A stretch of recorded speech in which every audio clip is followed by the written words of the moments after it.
even some of Russia's most hardline nationalists are starting to admit the unthinkable. Russia is losing this war. Not Western analysts, not Ukrainian officials, a former FSB colonel who helped ignite the conflict in the first place. And according to him, Putin's strategy has completely failed. The Russian army is exhausted, Ukraine is getting stronger, and the Kremlin is running out of ways to hide what's happening on the battlefield. Now, Igor Girkin, better known as Igor Strelkov, is openly warning that Russia is heading toward defeat and that there may no longer be anything Putin can do to stop it. The man who made that statement was Igor Girkin, also sometimes known under his alias Igor Ivanovich Strelkov. He's not just a random Russian officer, he's someone who played a major role in starting this war in the first place. But before we get into what he said, here's a closer look at who he is. Born in Moscow in 1970, Girkin became a hardline Russian nationalist in his youth, writing for a right-wing newspaper before entering the FSB, Russia's modern successor to the Soviet-era KGB in the 1990s. There, according to media reports, it's believed that he served in a counter-terrorism unit and repeatedly expressed extreme views about eliminating all perceived enemies of the Russian state. He also took to the battlefield during conflicts in Chechnya and Transnistria, as well as the Bosnian War. And though nothing has ever been officially proven, he's been accused by media agencies and human rights groups of committing war crimes, including the slaughter of both Bosnian and Chechen civilians. In 2014, after leaving the FSB, he played a critical role in Russia's annexation of Crimea. He'd been placed in charge of pro-Russian militias on the peninsula and ordered them to round up local lawmakers and force them to call an extraordinary session and vote in the Kremlin puppet, Sergei Aksyonov, as the region's new prime minister. Girkin's men went on to force the vote for a referendum on the separation of Crimea from Ukraine, despite eventually admitting that most of the region's officials were against the idea. I didn't see any support from the Crimean authorities in Simferopol, where I was. It was militants who collected deputies and forced them to vote. Yes, I was one of the commanders of those militants. Later, that very same year, Girkin led a unit of 50 heavily armed Russian militants into eastern Ukraine to capture the strategic town of Sloviansk. The Russians attacked and occupied the town's administrative buildings in a move that was later seen as the opening act in the Donbass War. Indeed, Girkin himself later admitted as much, stating, "I pressed the launching trigger of war, and I bear a personal responsibility for what's happening there." The war went on to last for several years and paved the way for Russia's full-scale invasion in 2022. In the meantime, Girkin was initially appointed the position of Minister of Defense in the Donetsk People's Republic in 2014, but was dismissed from his post only a few months later after being responsible for shooting down a Malaysia Airlines civilian airliner and killing 298 people on board. Despite being labelled a war criminal and terrorist by numerous nations around the world, Girkin was then allowed to lead a quiet civilian life in Russia for many years following the airliner incident. In 2023, however, after openly criticising Putin, he was arrested on charges of extremism and given a 4-year prison sentence the following year. Girkin is not a good man. He's an international war criminal with a track record of committing heinous atrocities. But he's also someone with extensive experience and knowledge of how Russia's military and intelligence agencies work, and has proven to be one of the most candid critics of the Kremlin's failures in Ukraine. Even from behind the bars of his prison cell, he's repeatedly called out Putin and other officials for what he regards as weakness, incompetence, and cowardice. And when Girkin speaks, people listen, because since the war began, he's become one of the biggest so-called Z-bloggers of them all, drawing in hundreds of thousands of followers on Telegram and other platforms. On April 25, 2026, Girkin spoke once more. His wife, Miroslava Reginskaya, shared a lengthy post on Telegram on her husband's behalf, in which he says in no uncertain terms that Russia is doomed. Unfortunately, we're heading for military defeat. That's a fact. Let's not exactly accept it, but at least acknowledge this unpleasant fact and proceed from the assumption that the threat is real, and that Ukraine will continue to be supplied with everything it needs, while we will continue to do nothing truly serious to prevent this threat. Only a few days later, on April 28, another post appeared, discussing Ukraine's growing relationship with Azerbaijan and the prospect of peace talks in Baku. Again, Strelkov was unequivocal in his assessment, stating that Ukraine is on the rise and reporting successful operations, while Russian media and officials simply don't know what's really happening at the front and in the rear. Summing up, he echoed his earlier comments about a prospective Russian defeat. Once again, I must say that the war for compromise has not only reached a dead end, it's ended in failure. The enemy is fighting to win, we're fighting to compromise, and now compromise is becoming extremely difficult. While these may seem like bold or outlandish statements coming from a staunch Russian nationalist, they're actually nothing new as far as Girkin is concerned. Though many Russian officials and Kremlin allies tend to repeat the same kind of propaganda and continue to claim that the war is going well, even when facing overwhelming evidence to the contrary, Girkin has never been afraid to call it exactly as he sees it, pinpointing Putin himself as the biggest problem preventing Russia from achieving its military ambitions. Only a year into the war, in February 2023, Girkin criticized Putin directly after the Russian president had given a public speech, stating, "Not a word about failures and defeat, blah blah blah. There's no point in listening anymore. Another chance to prevent turmoil has been missed." Later that same year, Girkin arguably signed his own arrest warrant with an even more personal attack on his country's leader. For 23 years, the country was led by a lowlife who managed to blow dust in the eyes of a significant part of the population. Now he's the last island of legitimacy and stability of the state, but the country will not be able to withstand another 6 years of this cowardly bum in power. Girkin also repeatedly called for Putin to step down and cede his position to someone who is more capable of leading the country during a time of war, stating that the president is not ready to take the leadership over the creation of war-ready conditions and really needs to transfer the powers, but legally, to someone who's capable of such work. Summing up what he calls Putin's style, Girkin also said, "A lot of empty talk, the minimum of action, and the utter lack of responsibility for failures." Girkin even co-founded a group with some of his fellow hardline nationalists called the Club of Angry Patriots, which once again regularly wrote blogs and social media posts calling out Kremlin's inability to win the war in Ukraine.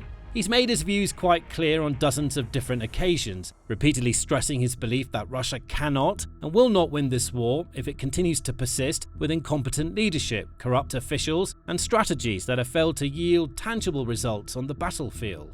Even in 2023, when many Western officials and analysts still believe the war's momentum could swing decisively in Russia's favor, despite widespread optimism surrounding Ukraine's counter-offensive, he was one of the very few people to argue the opposite, noting that the Kremlin's losses were piling up while its on-the-ground gains were slowing down.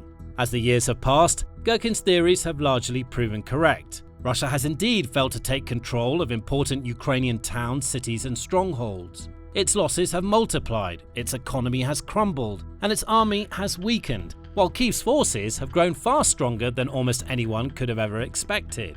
But why now? Why in 2026 does Girkin feel that the game is finally over and Russia's defeat is almost an inevitability?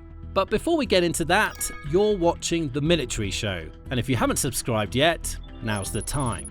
In the April 25 Telegram post, Girkin cited two main reasons why he feels so concerned for his country's future, one of which is relatively direct and obvious, while the other is more subtle. The first reason is that the Council of Europe has finalised its €90 billion loan to Ukraine. This has been in the works for quite some time, initially being agreed upon in December of 2025. However, there'd always been some doubt about whether or not the deal would cross the finishing line, as the outgoing Hungarian Prime Minister, Viktor Orbán, had sought to block it. Orbán had long been seen as Putin's proxy or inside man in the European Union, often operating in ways that benefited the Kremlin. However, in the 2026 Hungarian parliamentary elections, held on April 12, the country's longest-serving Prime Minister was at last defeated, with his ruling Fidesz party ousted from power by the teaser opposition, led by incoming PM Peter Major. Major almost immediately stated that he would not delay or interfere with the €90 billion loan any further, giving the European Council free rein to get the deal done. And the money has already started to move, with half of the total sum, €45 billion, being made available to Ukraine in 2026. That includes €8.35 billion of macro financial assistance, another €8.35 billion for the Ukraine facility, and €28.3 billion to support Ukraine's growing defense industry. As Girkin notes, this is not good news for Russia. In his Telegram post, the nationalist sarcastically calls out the brilliant diplomats who tried to delay the loan from happening, before adding, "It was bound to happen sooner or later. Well, it has. The Council of Europe approved 90 billion for Ukraine. Whether it will receive the full 90 billion, or say half or a third, and whether it will be paid all at once or in installments, is irrelevant. The important thing is that it will receive it. Girkin goes on to highlight how the current state of affairs makes little sense from a Russian perspective. We'll continue to supply Europe with gas, and Europe will continue to supply Ukraine with missiles and drones that will fly into our territory and explode. Moreover, Europe will get our gas at a reasonable price, cheaper than American gas, and thanks to this, it will be able to produce many more drones and missiles for Ukraine. He's not wrong. The Kremlin's disastrous decisions have effectively forced Russia into one of its weakest positions in years. With its economy and so much strife, it can't afford to dictate the state of play, but must instead sit and watch as Europe grows stronger, Ukraine's defense industry expands, and the Western world continues to rally against it. 90 billion euros is no small sum. It's an enormous influx of cash right when Ukraine needs it. Kyiv's forces are already in the ascendancy. They're inflicting greater losses on the Russian ranks than ever before, with tens of thousands of troops being either killed or wounded every month. Ukraine's army has also been able to recapture valuable lost land. In February of this year, it managed to take more ground than it lost, with Russia's frontline assaults proving increasingly ineffective against Ukraine's drones, artillery, and other defences. With tens of billions of euros flowing into Kyiv's coffers, it's not difficult to imagine how Ukraine could push its advantage, speed up the development and deployment of even more advanced weapon systems to push the Russians back even further, or procure vital supplies to keep its frontline troops fully stocked in preparation for the summer months. Girkin sums up on a sarcastic note, saying, "All in all, everything is wonderful, splendid. We're successfully implementing the goals of the SVO, Special Military Operation, which no one has ever announced to us or will ever announce, and we will continue to do so until this becomes completely intolerable for the country and its people." Then he goes on to present the second reason for his pessimism. He argues that if Russia wants to have any European countries to spread discord within the enemy camp, or alleged allies like Hungary and Slovakia to step up and support Russia in any meaningful way, then it has to be strong, courageous, and decisive. We need to be, if not respected, then at least feared, and no one has respected us for a long time, and no one fears us at all. To prove his point, Girkin highlights a recent news story about the Czech Ministry of Foreign Affairs summoning the Russian ambassador to explain why the Russian Ministry of Defense has published a list of addresses of European factories that are believed to be producing ammunition and weapons for Ukraine. The former Russian president, Dmitry Medvedev, who now serves as a deputy chair of Russia's Security Council, also posted a thinly veiled threat on X, suggesting that these factories could become targets of Russia's armed forces. When strikes become a reality depends on what comes next. Sleep well, European partners. The Kremlin was most likely hoping that these actions would pile pressure on Europe, that countries like the Czech Republic would begin to shiver and panic in fear at the very thought of Russia attacking them. Clearly, that's not what happened. Instead, the Czech government summoned Russia's ambassador for a stern talking to, while the factories continue with business as usual, producing more munitions and weapons for Ukraine to use in defending its territory and carrying out strikes against its enemy. This quite conclusively backs up Girkin's belief that Russia is no longer feared in Europe, or indeed anywhere else. There may have once been a time when even a strongly worded statement from the Kremlin was enough to strike fear into the hearts of world leaders. But that's no longer the case. Russia's actions since 2022 have utterly undermined its authority and shattered its once mighty reputation. It's no longer seen as some all-powerful force, with a vast and powerful military that could conquer all of Europe if it wanted to, but as an increasingly weak and feeble player on the global stage, failing on all fronts, a mere shadow of its former self. As Girkin notes, the world order has shifted. Russia's old tactics no longer work. It can't make threats towards smaller countries and expect them to bend the knee. We should meekly accept the attacks from Czech-made weapons, and under no circumstances even consider or hint at the possibility of retaliating against these factories, these enterprises where all this is happening. Well, if we allow this to happen to us, then we deserve it. Well, maybe we don't deserve it specifically, but our brilliant government deserves it for itself and for all of us combined. He goes on to summarize the dreadful situation Russia finds itself in. We'll continue to try to implement the strategic military operation, which has clearly reached a dead end, and which is currently claiming countless lives without achieving any results. And this too is a huge credit to our brilliant leaders and commanders who over the past 4 years have squandered absolutely every opportunity to achieve victory, and even now, when the situation is becoming increasingly desperate, are making no attempt to finally achieve that victory. Girkin's words leave little room for doubt or diverse interpretations. For him, Russia isn't just losing this war, it may already have lost it.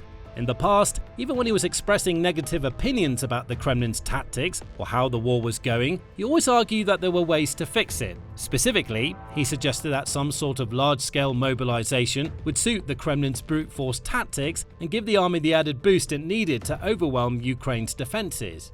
Now, however, Girkin appears to believe that even a mobilization wouldn't have much or any positive impact at this point. In a separate Telegram post shared on April 27, he argues, mobilization was needed in the spring of 2022, spring of 2023, spring of 2024, and perhaps even spring of 2025. Now, mobilization is catastrophically late. Currently, mobilization, as it's perceived by the majority of the population, will not produce any results.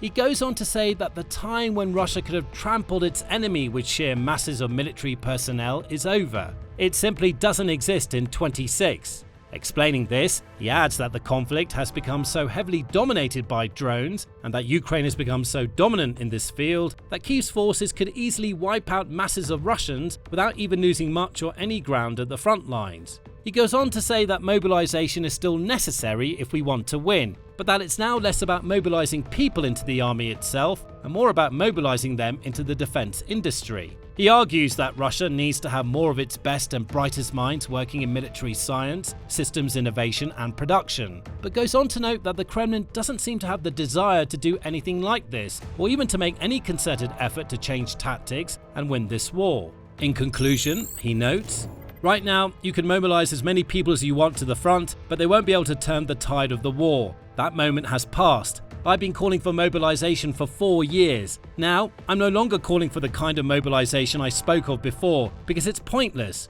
We, our economy, don't even have enough weapons to arm them.